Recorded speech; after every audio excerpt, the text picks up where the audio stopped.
That will never work. You can't push that. Seriously? Don't. Oh my God, that's other things you can do. That's bad. You probably should find other hobbies. You ever learn to spell? Stop. Be happy. Well, you don't. Don't bother me. I've seen better people. Do you really want to? And my third grade. Give it up.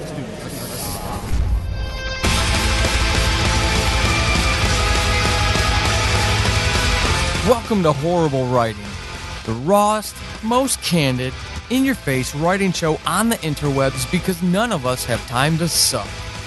Let's do this.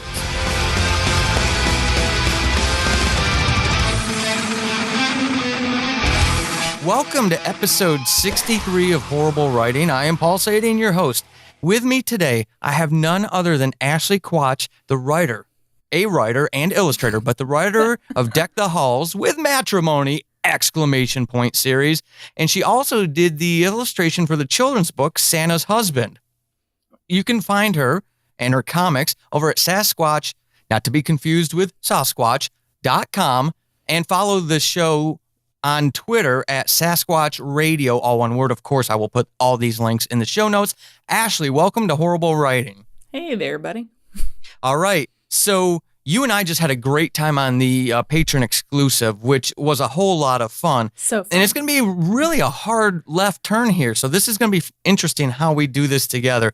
When we talked, you had some great ideas for a topic today to discuss as far as the writer/creative journey. And it's one that I think the vast majority of us can relate to because of how we go about doing what we do, writing, creating. Kind of have to do that in a vacuum in order to really reach those places where our stories take us.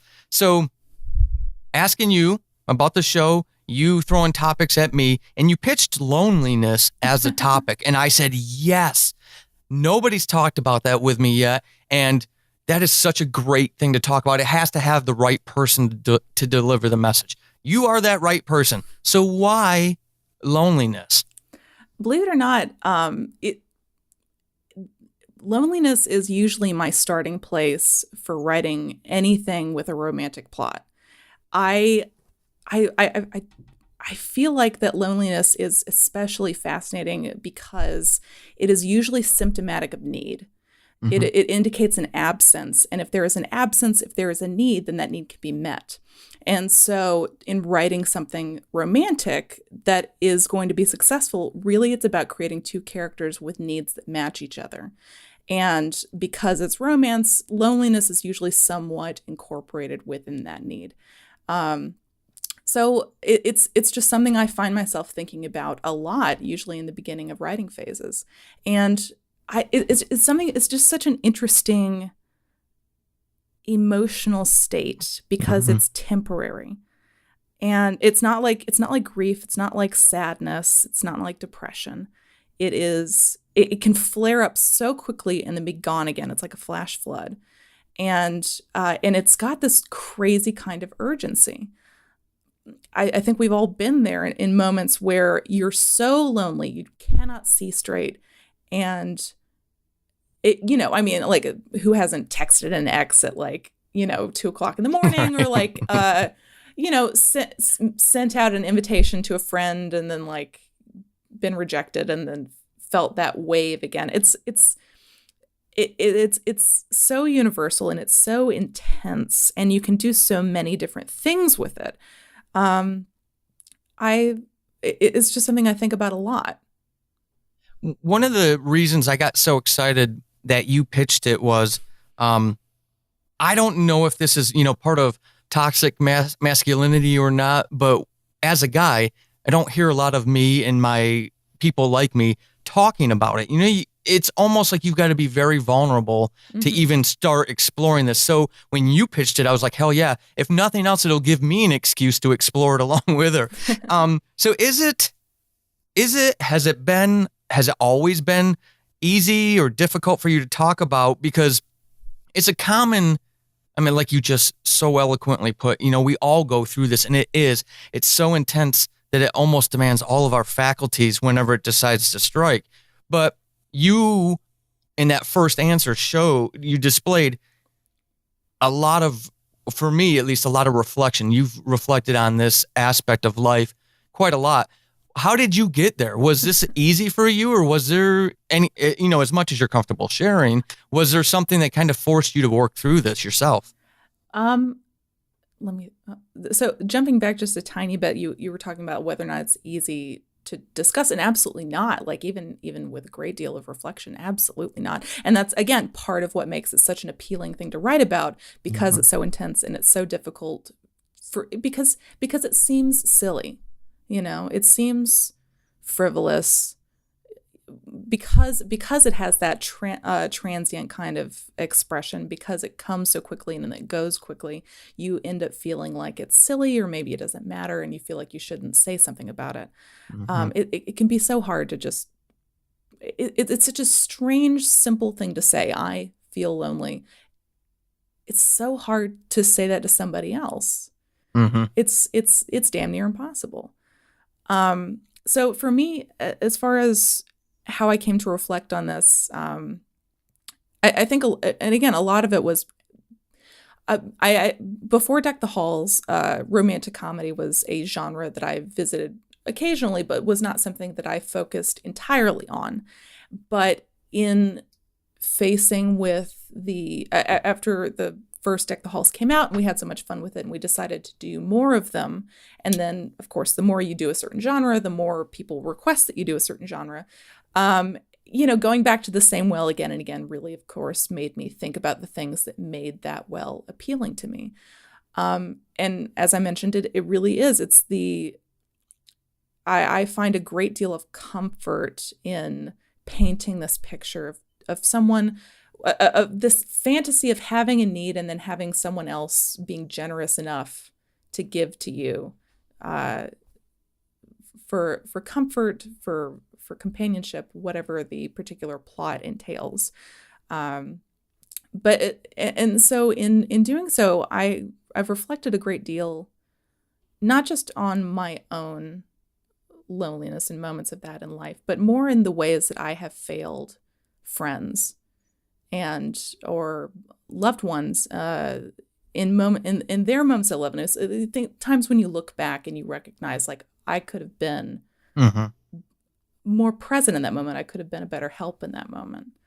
I think that is, I feel like that is really been something that's driven a lot of my writing, more than my own experiences with it.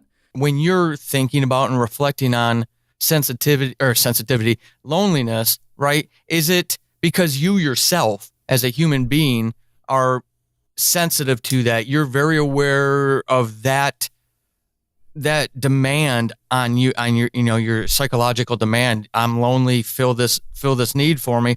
Or is it more of like an altruistic, just social awareness of the topic itself? So does it really have like a personal pull, or is it? It's a lot because I feel these feelings very hard myself, and so when I see other friends who experience it, it's difficult to feel, to have empathy for that moment, but also to feel somewhat restricted in being able to help, I guess.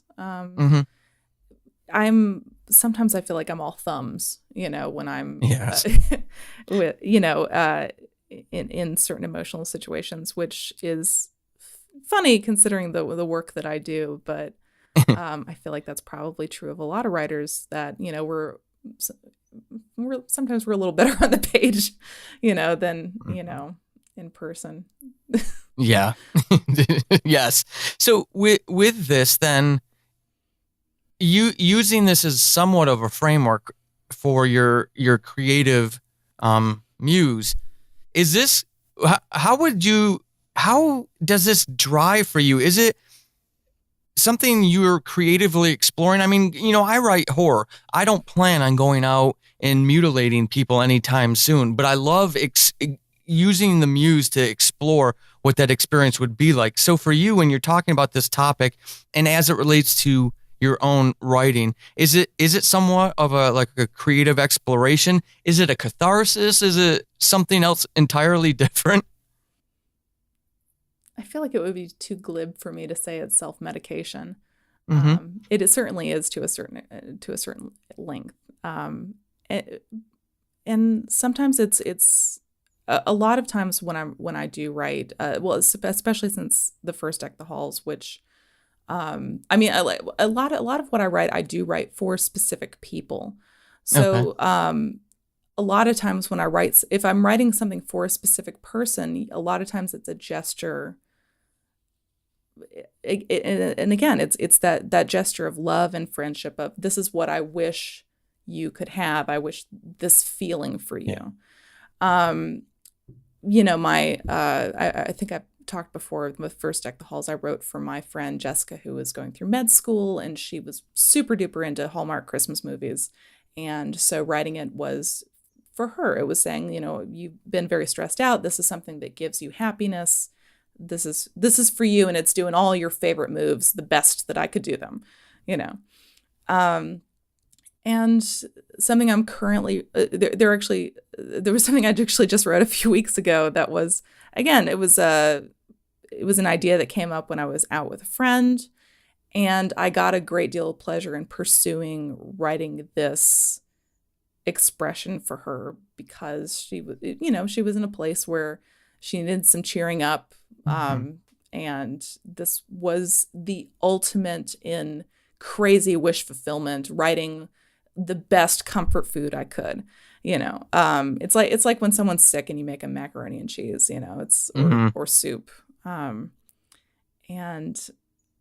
so a lot of times it's coming from a very specific place, and I find I write a lot faster when I have a fixed point, when I have something very specific that I want to say to another human being. It makes the romance much easier to write, because really you're expressing your own strong feelings of love for the person. You're just putting it into a very attractive face. All right.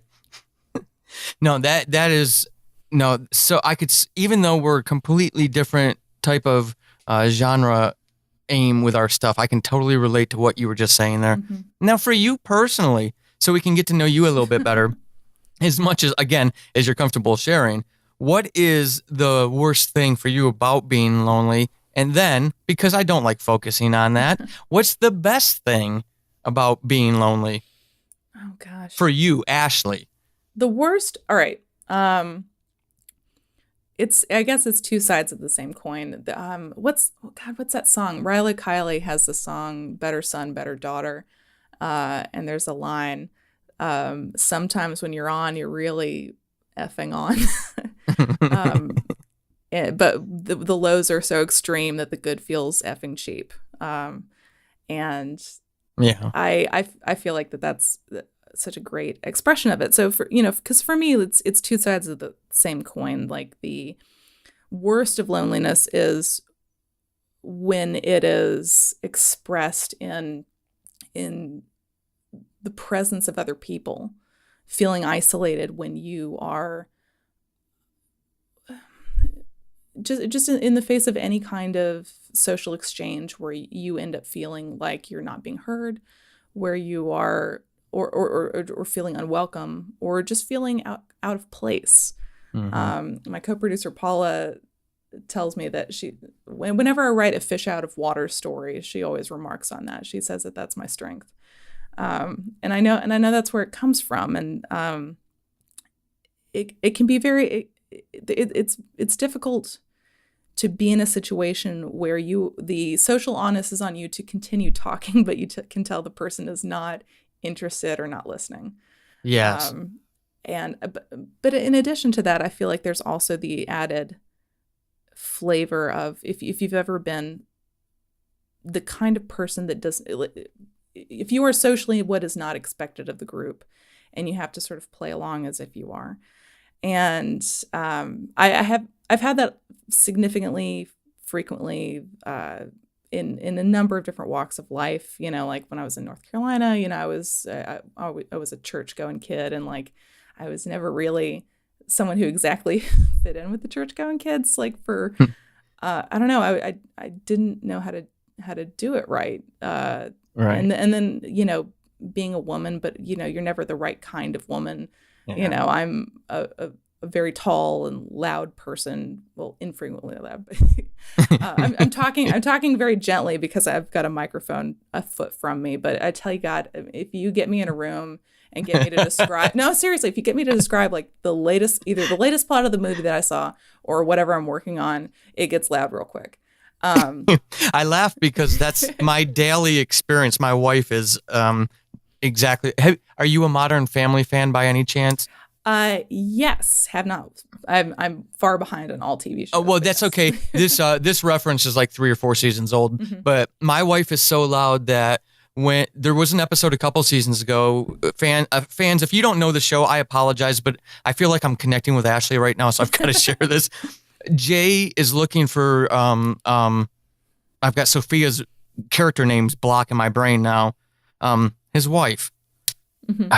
Gloria. Yes. So Jay is looking for Gloria. Gloria's in the mansion somewhere, and he's looking up the stairs, and or she's looking up the stairs. She's looking for Jay. Sorry, got him in reverse. Gloria's looking for Jay. He's in the mansion somewhere, and she's yelling his name, and she's extremely loud all the time. And he's standing right next to her, right behind her, and he says, "Gloria, I'm right here." I literally had to pause that episode because I was laughing so hard that I was crying, because that's my 10 times a day I'll tell my wife, "Babe, I'm right here."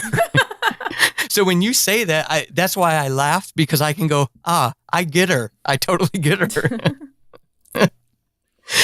So going back to that answer right there, I mean, that was such a great answer. I could relate to that. I've been in a room with hundreds of people before and felt completely alone because it was just not my place. For you, how exhausting is that on a personal and creative level? And if it's not, that's okay. It's just, that may be me ascribing my own reaction to that kind of stuff. Oh, no, it is. I was going to say that the good side of loneliness, or the flip side, I'm someone who I don't mind being alone a lot of the time. I don't mind being alone with my thoughts. I find a great deal, well, most of the time, I find a great deal of comfort from my thoughts when I am left to them, as it were. The time when my thoughts are less welcoming is usually as a result from the bad side of it, which is when you've been in a social situation where you feel like you did all the wrong things, and then your brain just won't shut up about it for the rest of the night.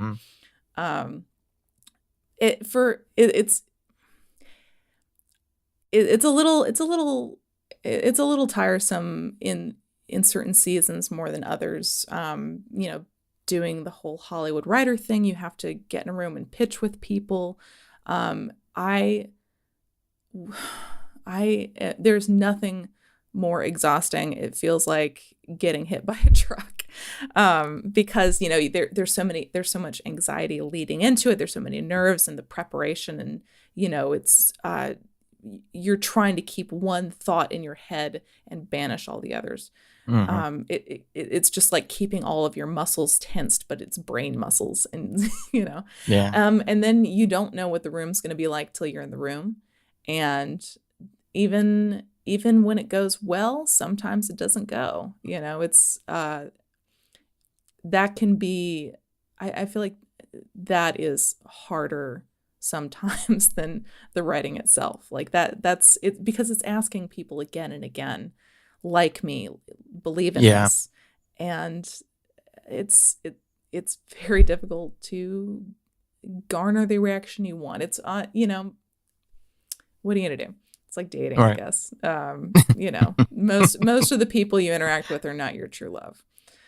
But then also it can be tough just because being social is a large part of the job, and I think the thing I struggle the most with is feeling like somewhat disingenuous, feeling like because you have the party personality that's very big and gregarious and has the funny story about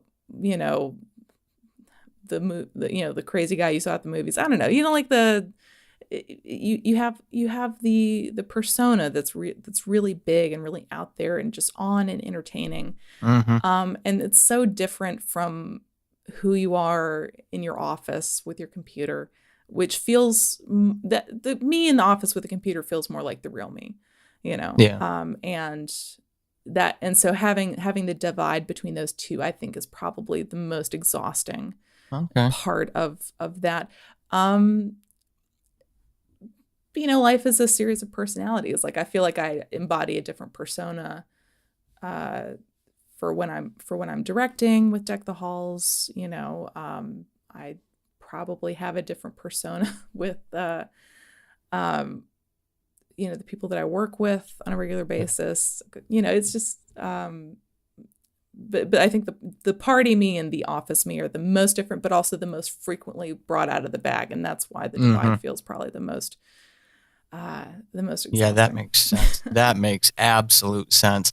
So this show is listened to by people who for the most part, have a real desire to find that, that love for writing again. It's there. It's flirting with them, from across the room. They need to cross the room to get to it. Mm-hmm. Or people early in their writing journey / publishing journey. Maybe they've been writing for years, but they're really now starting out publishing. So for the most part, a lot of folks who are still drinking from the fire hose, trying to learn all the challenges that go with being a creative. And that's why I do this show, is to try to, through other people's experiences, try to, lend that hand out to lift others up. So in all of your thoughts and experiences with loneliness and how you've reflected on it, and you've got such a firm grasp on it, for anyone, it doesn't have to be the new writer, anyone listening, but for anybody who is listening, what would be your recommendations when it comes to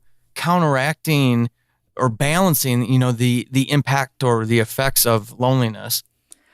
Oh gosh. Especially with that bent on, I need to go create good stuff and not let that bleed over into it. Counteract the loneliness within yourself or within other people? Well, for themselves, and that self-care type thing. What has been your experience, or what have you found helpful, so that you can keep writing, you can tap into that muse and keep writing and creating on the level that you expect of yourself? The truth is that I find so much comfort in writing. I feel like that is the medicine within itself. And part of it is that the type of people and situations that I tend to write are usually, as I mentioned, are often meant to be antidotes to loneliness. I write about people that make each other less lonely. And so it has that added effect of me giving comfort to myself and giving company to myself. I am a big fan of the phrase, I don't know if I heard this somewhere, if I just started saying it at some point, friendship porn, because I've never heard that before. So for example, a show like Scrubs, or like The Good Place, I feel like it gets a lot of steam from, you have people who are being the kinds of friends that you wish you had in life. People who are honest with each other, that are really tapped into each other's cares, that are, if they do cause pain or if they do cause offense, then they're very quick to mend. It's conscientiousness that can sometimes only exist in a fictitious place, because in real life there's so much room for, people are busy, people misunderstand each other. People, as I mentioned earlier, have a really hard time just saying the very simple thing of, I am lonely, I need company.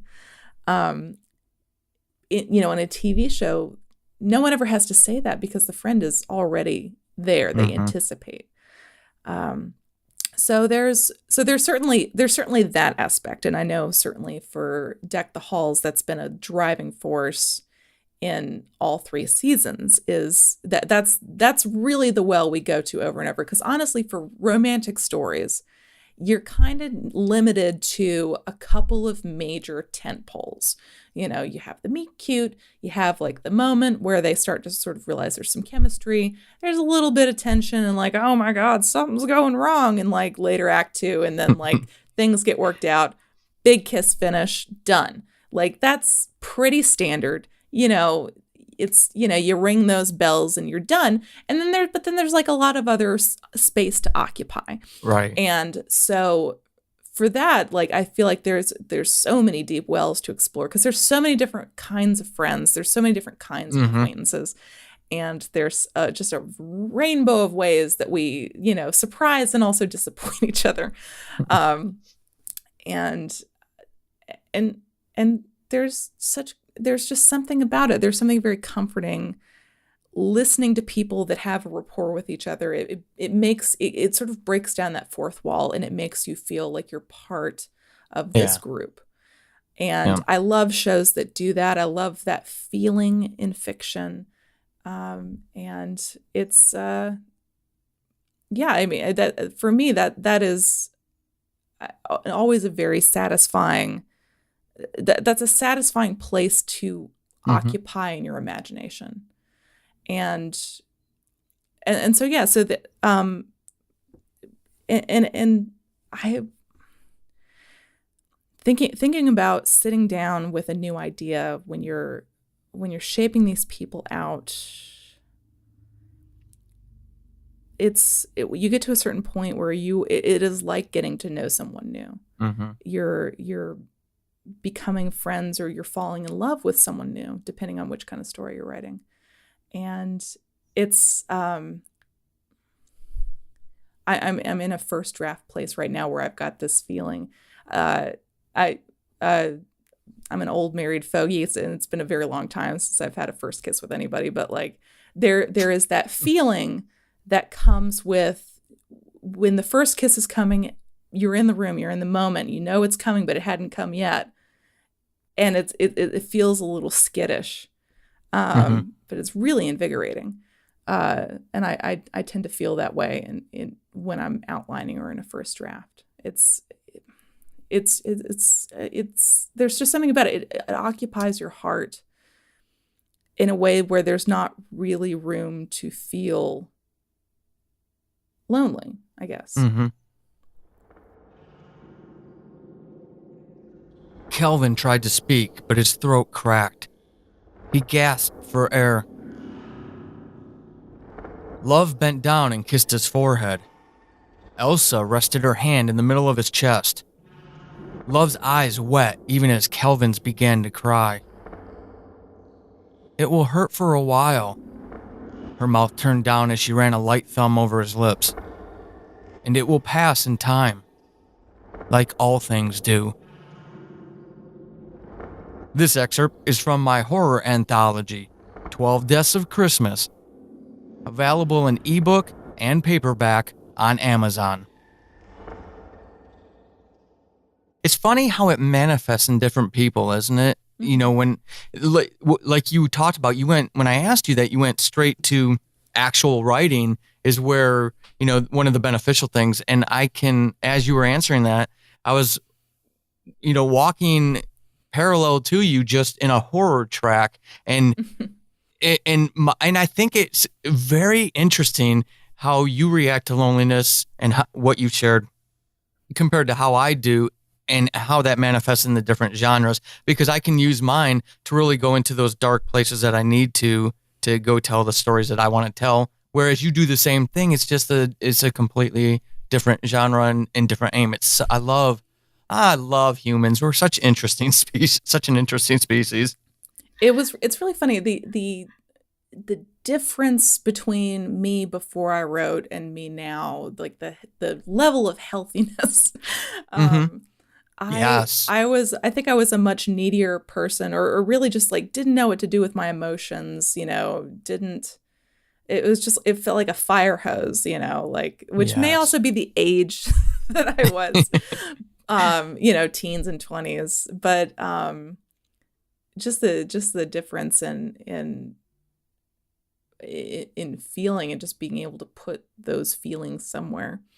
It may be, but I'll bet you it's like you said, the writing itself. It's definitely, it gives you that chance to explore. It's cathartic. You can reflect. You can go as dark as you want to go, and you're still safe doing it. I went on a playwriting retreat last month, and this is one where I ended up writing a play for somebody in my class, and but I ended up writing for like 14 hours straight. It was Wow. it's like I got the idea, and then I was like, if I don't do it right now, I'm not gonna have time to do it till next year. So like, and they were kind of they weren't like laughing and making fun of me, but they were right. They kept saying that they'd never seen anybody do it before. But my husband says the same thing. Like he keeps trying to tell me to get up and take breaks and walk around, because I'll die with a hunchback, But the truth is, it's like, it really is. Oh man, it is intoxicating once you get in. It is. No, it totally is. Speaking of intoxication, horrible writing fans are absolutely addicted to a specific segment of this show. Now, if this is your first time listening to the show, welcome, and thank you for giving it a chance. You may be following Ashely here. Cool. I hope you have enjoyed this so far, and I hope you stay out for many, many episodes to follow, because I really get to talk to some awesome people. But one thing that I do to all guests, being the good host that I am, is I ask them not only to come on and share all this personal stuff, but also to share something from their past. And I call it the horrible writing experience. So I'm not doing this to pick on Ashely or embarrass her or anything like that. There is a method to my madness. I believe that when you have people like Ashely come on and share, I have no idea what she's going to share. I intentionally do not prep for this. I believe that when they come on and they share this one experience that they consider a horrible writing experience, whatever that is, that we see, because we know where she is now, and we get to get that flashback scene of her backstory, where she's been, and we get to put those two, we get to juxtapose those and put them next to each other and go, wow, she got through that and she's here. I can do it too. So Ashely, with that very monumentous lead in, what is your horrible writing experience? Okay. So this is one of those horrible writing experiences that is beneficial in the long run. I mean, I think probably most bad writing experiences, they're all building blocks. But this is something where I feel very torn about, because I think it's terrible, and I don't think that all right, I'm just going to get into it. So we'll summarize at the end. Okay. So my first paid writing job in Hollywood was a rewrite job. And I'd never signed an NDA, but also there's still an option on the materials. So I am going to be very obscure with some of these details. No worries. We'll say it was a horse movie. It was one of those things where it was sentimental, and it was I was brought on to make it more family friendly and to push it into more of a comedy area, because before I came on, it was very sad.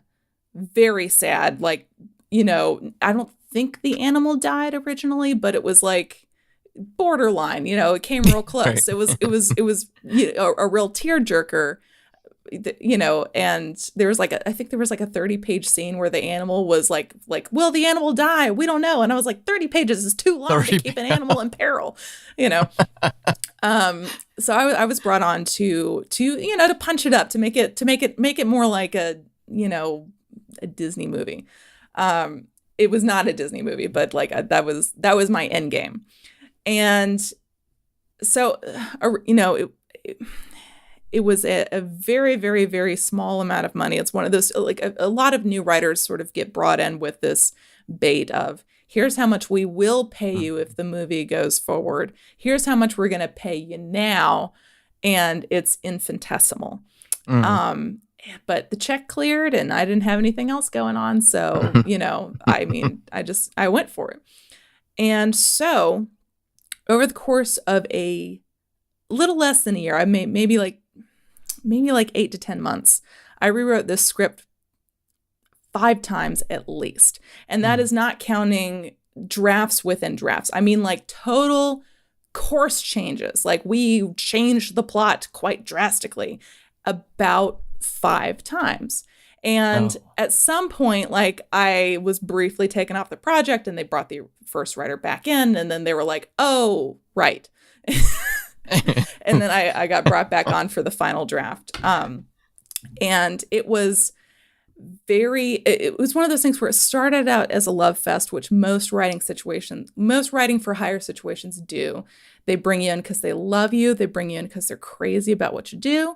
And the room is filled with compliments. And then a couple of drafts pass. And sometimes, like for reasons beyond yours or your boss's control, the target moves. And so in this particular situation, the financing for the movie was tied up within a certain entity that had different requirements, and those, as we went on, some of those requirements would sometimes shift and change. So this was a situation where I had a overall plot, like a general cast of characters and an animal that had to be in there, and then I had a list of requirements. These kinds of scenes must happen, and so it was an engineering feat more than anything. I had to make those 2 lists become one. And that in itself is an incredibly valuable writing exercise, because it's all writers feel very personal about their work. Sometimes it might not be a bad thing to take something that is not personal to you and then just be forced to make it a movie you care about, or to make it a project you care about. And then of course there was the added challenge / benefit of writing for a producer who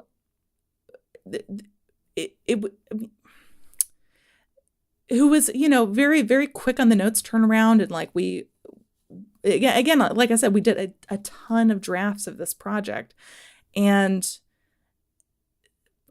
there is something to getting through the pain of having to do notes. Like it's one of those things where I feel like I've emotionally lost contact a little bit, because I know how painful it is to get notes. I know it's very difficult to put yourself out there, but I kind of went through the fire with this project where, every time I sent off a draft, by the next day I'd have a list. And there was something about that kind of broke me. You get to the point where it becomes, you develop this muscle and it just becomes like a machine, but it does help you get some emotional distance from it, where it's never that you're a bad writer, and it's not that you can't, it's not that you can't get this project done. It's just that it's not where it is yet. You learn the difference between genuine bad writing and just early draft, I guess. Right. So there's certainly value to that. And I know that working in that year made me a much more efficient writer. It made me much more attuned to the kinds of things that producers pick up on when they read something, but also just like the kinds of silly things that end up holding up the works. You start to learn after a situation like that, how little it often has to do with you. Yeah.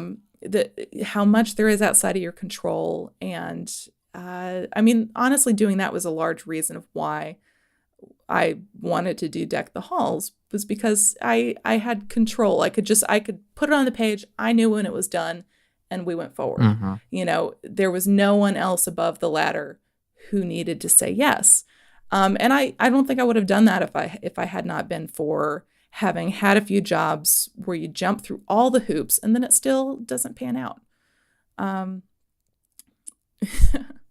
that's a great point too, is, being cognizant of that too. And I think some of us, we get it can be so discouraging because of like what we've been talking about, working in the silo, being alone, the loneliness factor of it. And if we don't focus our attention on those positive aspects, not only just the loneliness that we've been talking about, but things like this with this experience and what it could have done to you if you weren't ready with that mindset. I mean, I don't know where you were then, and if you've developed this mindset since then. But I mean, we know that there are folks who maybe wouldn't have reacted as well and as healthy as you have. And, taking the positive, looking at what you're doing now and going, hey, maybe this is a little byproduct of that, and contributing that type of stuff to the world. I mean, that's the kind of stuff that I really geek out about, because how many lives are you enriching? And in part, at least, it goes back to this experience that you had there and your refusal to quit or have that damage you to where you stop creating.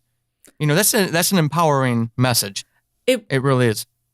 I see the wear and tear that it wrecks on colleagues of mine in Los Angeles that are in the screenwriting game. It's the number of factors, the lack of power that you have, like the lack of ability that you have to tell. Like there's someone, I think it was Eric Heiser, who he wrote, but he was also the executive producer on Arrival.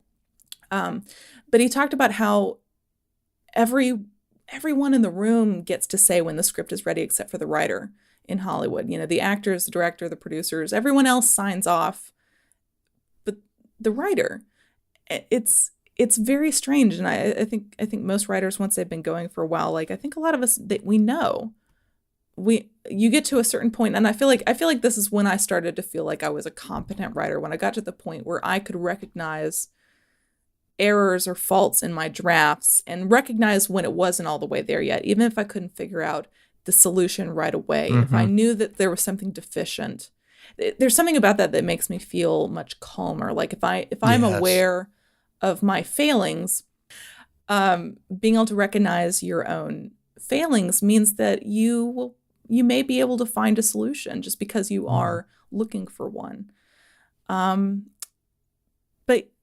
But anyway, it's just the desire to make things that entertain you, to make things that please you. That it's very empowering to just entertain yourself. And so novelists get to do that, and independent artists, audio drama producers that are independent, we get to do a lot of that.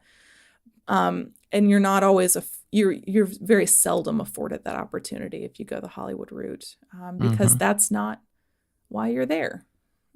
Right. No, and I love it. And it's one of those things that, as a slight futurist, I often ponder, what our grandkids will be looking at when they see Hollywood, because of, all things staying the same in terms of freedom of expression and technology and whatnot, and gig economies and things like that. Somebody like you, who we don't know 50 years from now what things are going to be like, but it's just that draw of being able to do these things for the right reasons. And I think art is so much fresher when we get to, like you were explaining so well, I could just picture that room full of all these people who didn't create the story.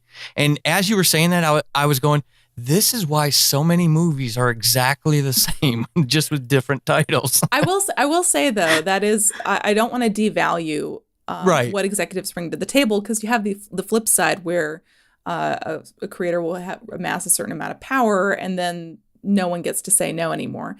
And I've known and worked with some executives who are wonderful problem solvers, because if that is actually your job a lot of the time, is to like look over a draft and be like, this needs to change, this needs to change, this needs to change, goodbye.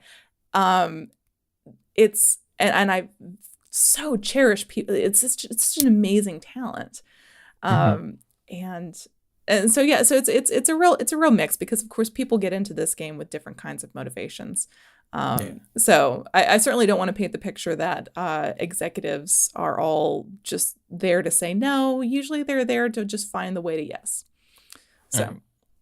So now that you have given so much of yourself to folks today, we got to give you a chance to talk about you and your work that we've been hinting at throughout this. So what do you have going on? What would you like to introduce Horrible Writing listeners to, and maybe what we can expect from you in the future? Oh gosh. Well, the project currently open in my on my laptop is we're working on season 3 of Deck the Halls. Hopefully by the time this interview airs, it should be around Thanksgiving. And I'm hoping we're able to release on Thanksgiving again, although we will I don't know if I will know that for sure until we start making our way through our final cut, which is usually in November. We're always working right up to the end. We're built. Yeah, it's like building a train while it's like building tracks in front of a train that's coming. So true. And the project is we started doing it right after the election in 2016. That was actually our first rehearsal, was the day after the election, believe it or not. And it started out as a very small project. It was just my co-producer Paula and I, and our cast of actors, and our music guy and our sound guy, and like we just banged it out. We banged out the first one, I think, in a month. It was a crazy turnaround. I do not recommend it for anybody. But we had such a good time doing it. We had such a wonderful time. Paula and I joked quite a bit when we were putting out the first one that there were jokes in there. Because again, I was fresh off the horse movie, quote unquote. Wink, wink, wink, wink, wink, wink, wink. But I was fresh off of that project, and I kept joking with her about these jokes that were in Deck the Halls that would not have made it past my coworkers on that other movie because they were all men. And so whenever I would pitch things or that were from a particularly female perspective, I got a lot of pushback in the room because they would be like, that's not a thing. So for example, in the first Deck the Halls, we have a joke about Botox in the armpit, which like in our rehearsal, all the girls at the table knew what that was for, and the guys did not. You know, right? Do you know what Botox in the armpit's for? It would be my guess, because I don't know. My guess would be about some kind of enhancements. It's for sweating. What? Yeah, like if you have a problem with sweating too much, no clue. You get Botox in the armpits, bing, bang, boom. You know, it's like, oh my God. Yeah. Or like we have another joke in there about a bolero. We're speaking very ill of a bolero, and that's a loaded statement. And actually, I saw a very similar joke on Miss Maisel. And it made me laugh because I'm like, women, we know what that means. You know, if someone says you need a bolero, it means you have fat arms. Like, God, I am learning so much today. There are all these things, just this invisible world. I was talking to a friend about this because, you know, my husband's Chinese, and I'm. You know, when we go and visit his family, like it is, you know, it's a different environment, very obviously. Like people are speaking a different language. You know, we're making different kinds of food. There are different rules of etiquette. You know, just to show respect. It is very clearly a different space, and there is the same kind of invisible rules and invisible etiquette that exist in women's lives, things that we have to do, that we have to be aware of, that we are exposed to, that is invisible to outsiders sometimes. And but because men and women exist in the same space with fewer barriers, you know, there's not like a language barrier to signal you, this is a different space you're stepping into. There's not like, you know, it's someone who's sitting right next to you, you're not aware that there's a different set of rules. And it's, you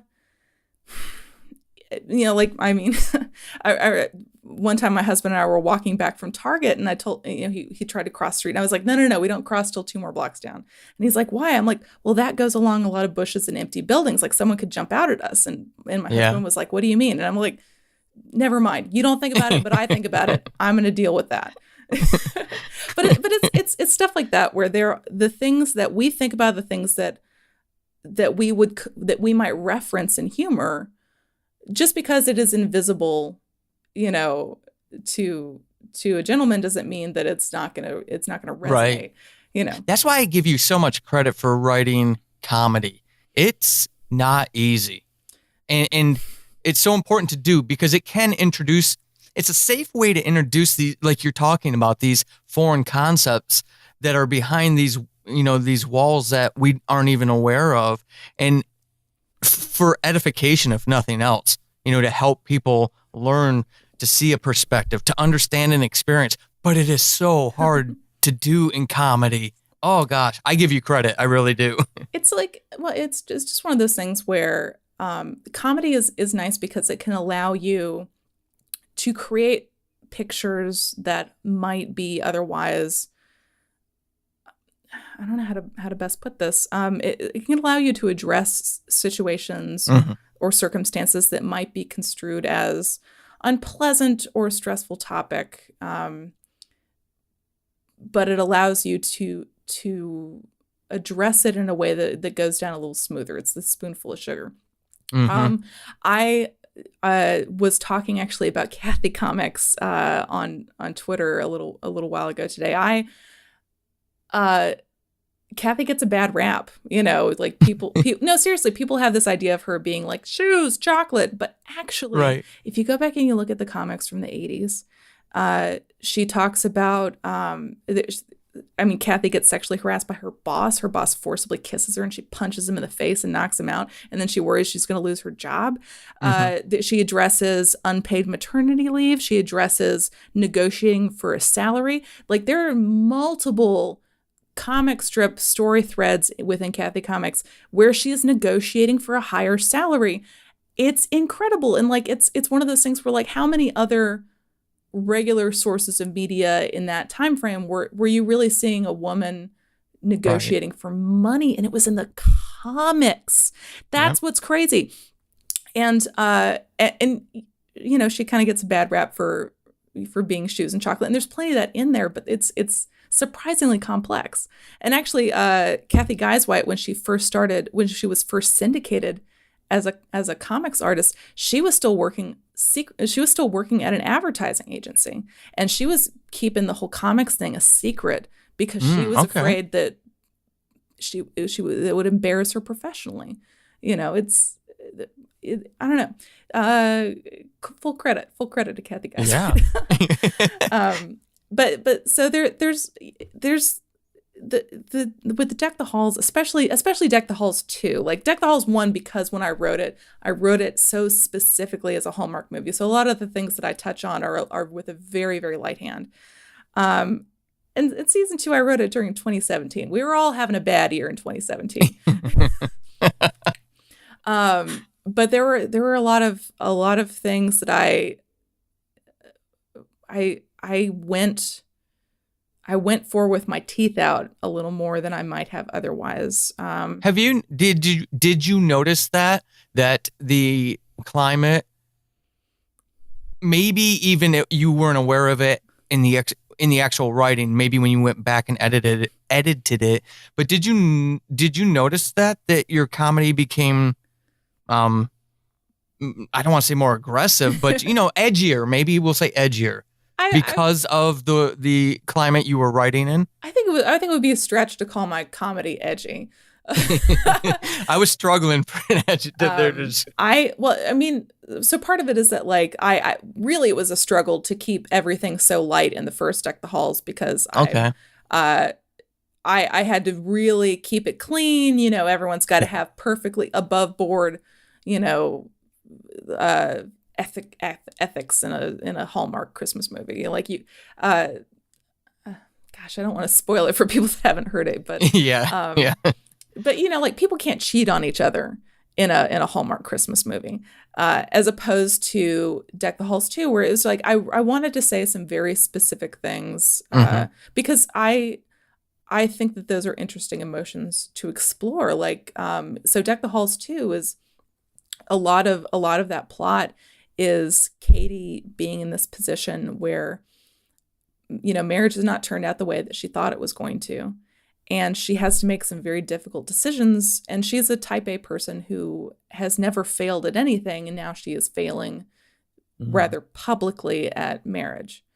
And that is a very difficult thing, I think, especially for women, this idea of failure within a relationship and how it reflects upon you. When the truth is that, things happen and life happens, and like, it is really hard to pick a partner, because you can't always predict how people change. I got very, very lucky with my partner. I got married pretty young. I was 25. And it could have very easily gone the other way. I who knows who anybody is when you're in your 20s. Right. But because of some of the societal pressures on women, like a lot of times you make that decision early, you make it based on things that are not necessarily the best choices. Me personally, like, I made my decision on my husband based on something that I felt pretty solid about, but it was a professional thing. He believed in my writing and he was willing to support me and really, really wholeheartedly, emotionally support me in what I was working on. And that to me was something that was very rare in relationships. Oh yeah. It's very difficult in general to find partners that are understanding and supportive of your creative work. And I want to say, like, I just had a lot of boyfriends that were just super not jazzed. Like, it's like the talent would pull them in at first and they would be like, ooh, intrigued. But then the more you show time and time again that, like, oh yeah, I'm super, super good at this. Like, they don't always love it. It's a weird, it's kind of like when milk goes sour. Anyway, so it was very interesting to me, this concept of Katie dealing with that. But then also, this is a spoiler, but you know what? I'm just going to go with it. You've been warned, folks. You've been warned. Here spoiler. we go. So Stu is this person that she finds a great deal of comfort in. Like, this idea that she sort of ends up treating him as a fake boyfriend, like she's emotionally projecting on him and she's depending on him in a way that is not based 100% in reality at the moment. But I like so much this, but I also like him as a romantic partner for her, because so much of what she needs as who she is as a very smart, driven woman is this man who is so supportive and so open and just very uncomplicated. Stu is a very unfettered person. He basically has two modes. There's like golden retriever, and then there's philosopher Stu. We like bringing out philosopher Stu every once in a while, like because he provides the kind of clarity that only an unfettered person can. And I like this idea of portraying women that aren't totally perfect, that do have flaws, that have glaring errors in their personality, but then also giving them a romantic partner that is totally there for it and isn't like wishing that she would shout less or be less intense or be less smart in his face all the time. Yeah. Someone who actually values her for that. Again, bringing it back to 10 Things I Hate About You. Well, and I've seen a trend now that you say that. All of a sudden, Love and Crazy Ex-Girlfriend pop into my brain. Mm-hmm. Characters along that line too. It's very much it's a strong message to present. Yeah. Because the truth is, I think the most compelling love stories involve people that are flawed, finding people with flaws that suit them. And because we all have the things that the behaviors that make us stick out, the things that make us feel like we don't fit in.